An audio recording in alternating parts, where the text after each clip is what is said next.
Salut. L'épidémie de coronavirus, on le disait, est en train de provoquer la pire crise économique depuis 1945, depuis la fin de la Seconde Guerre mondiale. Et si tout le monde est touché, les super riches ne sont eux non plus pas épargnés. Non, alors on va pas les plaindre, il en reste évidemment beaucoup, mais malgré tout, c'est quand même surprenant. Les milliardaires ont vu leur patrimoine fondre à une vitesse folle et en quelques jours, en plus en quelques semaines.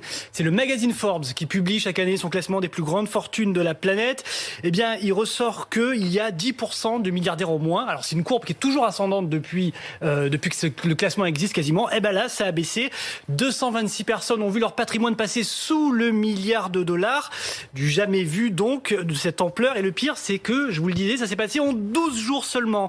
Le 6 mars, la planète comptait 2300 milliardaires. Aujourd'hui, elle n'en compte plus que 2095. Il y a 700 milliards de dollars qui ont disparu en 12 jours. Qui sont les grands perdants? Alors, fatalement, ce sont ceux qui avaient le plus. Alors, la plus grosse déroute, c'est l'homme le plus riche de France, c'est Bernard Arnault.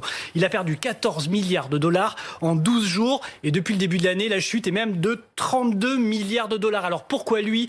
Parce que sa société LVMH, elle vend ses produits de luxe essentiellement aujourd'hui en Asie et en Chine, qui représentent un quart de son activité. Et donc, c'est là d'où est parti le virus. Eh bien, c'est lui le plus touché. Mais vous le voyez à l'écran, toutes les grandes fortunes ont perdu beaucoup d'argent. Mark Zuckerberg, Jeff Bezos, Warren Buffett, Bill Gates, plusieurs milliards chacun. Comment expliquer ces chutes spectaculaire à leur échelle? Oui, alors c'est la débâcle boursière évidemment. Depuis le début de l'année, on l'a beaucoup dit ici. Les bourses européennes ont perdu près de 30%.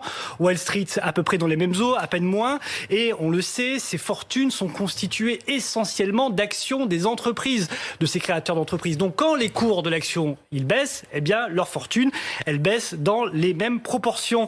Ce sont des fortunes virtuelles. On le rappelle, ils n'ont pas vraiment perdu. On leur a pas pris de l'argent en banque. Et quand les bourses remonteront, si elles remontent, eh bien leur fortune remontera avec. Donc ça n'a rien à voir avec les dons. On a entendu parler beaucoup de dons, de très grandes fortunes ces quelques jours. 100 millions de dollars pour Jeff Bezos, par exemple, le patron d'Amazon. 125 millions de dollars de Bill Gates, qui a donné cette somme pour aider à lutter contre le coronavirus. Mais le plus grand philanthrope de la crise, c'est Jack Dorsey. Alors Jack Dorsey, on le connaît un peu moins, mais c'est le fondateur de Twitter. Lui, il a fait un don d'1 milliard de dollars pour lutter contre la pandémie. Et 1 milliard de dollars pour lui, c'est beaucoup. Ça représente plus du quart de sa fortune personnelle. Merci beaucoup, Frédéric.